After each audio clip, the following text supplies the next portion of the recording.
Hey guys, I am back with another video, and this one is going to be my full massive TBR list. For those of you that may not be as current with the slang, that does stand for to be read.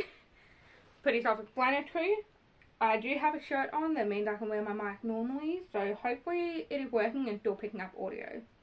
Okay, so I did recently post a bite-sized version of my TBR on YouTube Shorts, so over here on Shorts. So some of the books in this video might seem very familiar, you may remember or know those titles from that short, so keep in mind they will be mentioned again because in spirit of this being a longer video format of that short. Also, if you would like more content like this, if you are curious about my journey as a writer while working multiple jobs, and learning what books I love reading, what books I intend to read, and many more things like that, including writing challenges, doing other writing routines, and little bits and pieces of my fitness/health journey along the way, then please hit that like and subscribe button, and also make sure to turn on the little bell icon so that you never miss an upload from me. Also, the video is in no particular order other than which ones I am picking up, and the names and authors I am getting off each book as I pick them up. So, first one on the pile, we have If We Were Villains, a novel by M.L. Rio. So I'm just going to read the excerpt of like the very first paragraph of description or blurb for each book, and then yeah. So this, and to the readers, there were 7 of us then, 7 bright young things with wide precious futures ahead of us. Until that year we saw no farther than the books in front of our faces. Pretty interesting concept. Obviously, if you want to learn more about the books, you can look them up, but I'm just reading the first paragraph, otherwise the book would be hours long. So this seems like a really interesting book to read. It did get really popular for a while because of book talks, and I picked it up because of that, but I just love that title, If We Were Villains. So I am looking forward to reading this and learning more about the book along the way. The reason why I'm doing these TBR videos is because my husband, every time I pick up more books, is like, you have so many at home that you haven't read. So this is just me reading through those books so then I have an excuse to buy more books. When we get our own place, we are definitely having a full-fledged library/office for me, and he'll have his own gaming room. So, If We Were Villains by M.L. Rio. And we have Tommy Adeyemi with Children of Anguish and Anarchy. I loved the first 2 books in this series. I have them on my shelf right now. The first one is Children of Blood and Bone. Then we have Children of Virtue and Vengeance. Both of those books were so good. The journey she takes everyone on with the magic, the world building, even the different tribes and different magics that they do is so amazing. So I have been reading through it.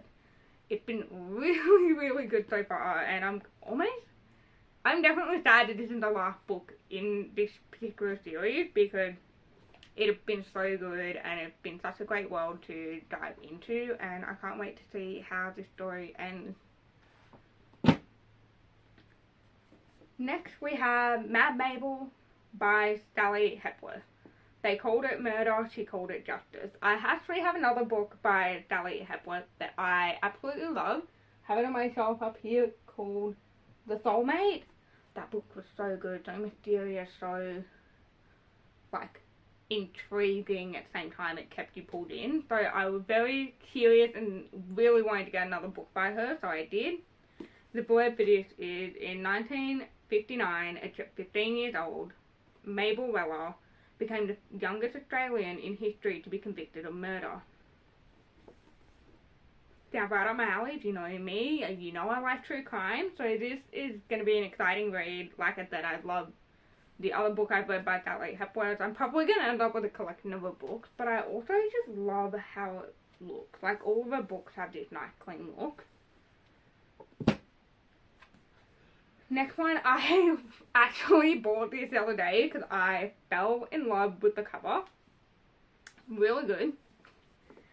I said I wasn't going to buy any more books, so I read through part of it. I did start reading it immediately. It is Cruel is the Light, Epic is Their Love, Endless is Their Power by Sophie Clark. It is so good. Like, it describes the Vatican and magic in ways that you would not expect, and I'm only up to like chapter 10 or 11, and it's so good. So they say love conquers all, but can love win in a war between demons and exorcists, or will it just tear them all apart? It will, good. Like, I'm already singing praises about this book, and I'm only a little bit into it. Like, she is a thick book.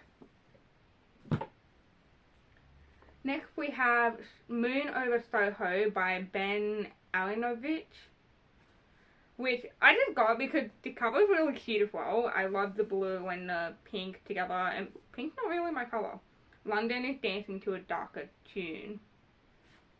And I love that it's like a bunch of words made up to look like a picture on the cover as well. And I think I picked it up years ago, so I actually don't remember what made me pick it up. I think it was when I read the back of it, but it was clear to DC Grant that it was no heart attack that had killed jazz saxophonist Cyrus Wilkinson. Someone or something is stalking the streets of Soho, drawn to that special gift that separates the great musician from the rest. Okay, yeah, it would have definitely been the blurb on the back that got me to pick it up, but I've had it for years and I can't wait to dive into this. Next one, Time Captured When Days Tilt by Karen Janine. I'll pop all the names and stuff on screen. I'm probably pronouncing it wrong, if so, I am really sorry. And the book, again, really pretty. It's shiny, like really like smooth. One girl, two worlds, two queens. And I love the like ominous gates, and the girl there is real cute. So, magic, mystery, and darkness, a gripping fantasy adventure for lovers of Philip Pullman's Northern Lights. That was probably one of the descriptions for it, but it's 1858 and there are two queens on the throne. Victoria reigns over London, the biggest city the world has ever known, and in the shadow city of Donlon, another queen, the Green Witch, ruled over her own domain. Time. It's really good. I've started reading this book a couple times, but each time obviously months will pass, I lose my place, and then I forget what happened, so I start over again. I am very determined to finish it this time, but I think the main problem is in certain parts of the story it feels quite slow, and other places it randomly picks up, so I just go back and reread that page and the page before it, and it seems to like make more sense in my mind, but I think that's what's thrown me off before, so I'm excited to get into it. It's getting pretty interesting now, and I'm like probably about a quarter of the way through. The All Famous A Discovery of Witches by Deborah Harkness. This has been a very famous DNF for me. I have never finished it. I have attempted to read it so many times, including on the day that I bought it, like quite a few years ago now. I want to say almost 8 years ago, I think. I love the blurb on the back of it, which is why I picked it up, but also I like witchery stuff. So, a world of witches, demons, and vampires, a manuscript which holds the secrets of their past and the keys to their future. Diana and Matthew, the forbidden love at the heart of it. And it's part of a trilogy, so I am determined to finish it this time. I mean, I got quite a bit of the way into it last time I read it, so I might just start from the beginning again and hopefully finish it this time. And then we have The Bookbinder of Jericho by Pip Williams. The companion novel to the international bestseller The Dictionary of Lost Words. But yeah, I also love the cover. I don't know if my ring light is like showing off the foiling. It is really pretty. And I love the colour of it too. And yeah, like the bits of like old parchment paper. What is lost when knowledge is withheld? In 1914, when the war drove the young men of Britain away to fight, it is the women who must keep the nation running. Very interesting. I can't wait to start this. I have not started it yet. I wanted to leave it be for a bit, but the premise sounds really interesting. And then we have The Cobra Queen by Tara Moss, depending where you're from. in Australia we say Tara. You don't know the New York fashion world until you know its haunts. In the months since Pandora English left the small town of Gretchenville to live with her mysterious great aunt in a supernatural Manhattan suburb, her whole world had turned upside down.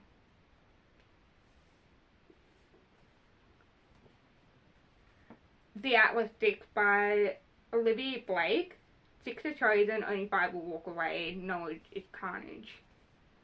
This, again, I was really into because of book talk. If you know, COVID, pandemic and everything was book talk. So it was great getting that many book recommendations. Not great for my bank account. So this was really good. 6 extraordinary magicians, 5 chances to win 1 secret society. Once a decade, the world's best magicians are invited to join the elite Alexandrian society.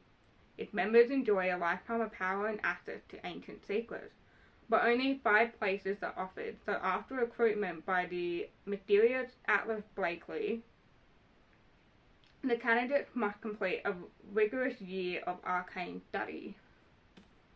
Seems really interesting. I have started it before and then life happened and ended up not finishing it, so I will start it from the beginning again and read it all the way because it seems really interesting. It combines, like, from the sounds of it, historical context and stuff that I love, so it seems quite interesting in that way. Then we have Red Riding Hood, Believe the Legend, Beware the Wolf by Sarah Blakley-Cartwright and David Leslie Johnson. And the cover is obviously one of the newer, later editions that came out. Now a major motion picture from the director of Twilight. I have yet to see this movie, so who knows, I might read this book and then do that. So the blacksmith would marry her, the woodcutter would run away with her, the werewolf would turn her into one of its own. Valerie's sister was beautiful, kind and sweet. Now she is dead. Henry, the handsome son of the blacksmith, tried to console Valerie, but a wild heart beat fast for another. The outcast woodcutter, Peter, who offered Valerie another life far from home. Seems really good. Seems kind of like dark and mysterious, which I love, so it's going to be exciting to read this one. And then The Last Heir to the Blackwood Library by Hester Fox. Oh my god, this cover is so pretty. I love the flowers, the keys. I love the green too. In post-World War I England, a young woman inherits a mysterious library and must untangle its powerful secrets. Ooh, that's gonna be good. Oh, and there's other books too. The Widow of Pale Harbour, The Witch of Willow Hall. I'm probably going to end up with all of these books when I finish this. So I hope you like my TBR list of this. The sad thing is, this isn't even a quarter of the books that I own that I have not read. So maybe I'll make this a twice a year thing where I do like a bite-sized version of this and then a longer format of this, like this video, and then when I've read through them all, I might do an update and see what I thought of each one, like just a couple sweet words about them, or what I liked, what I didn't like, and then the next video after that being another TBR. If that sounds like something you're interested in, comment down below and let me know. If you have any of these books, if you like them, if you didn't like them, also let me know down below. And that is all for today's video. I hope you've been enjoying this. I hope you all have a wonderful day, and I will see you in the next one. Bye.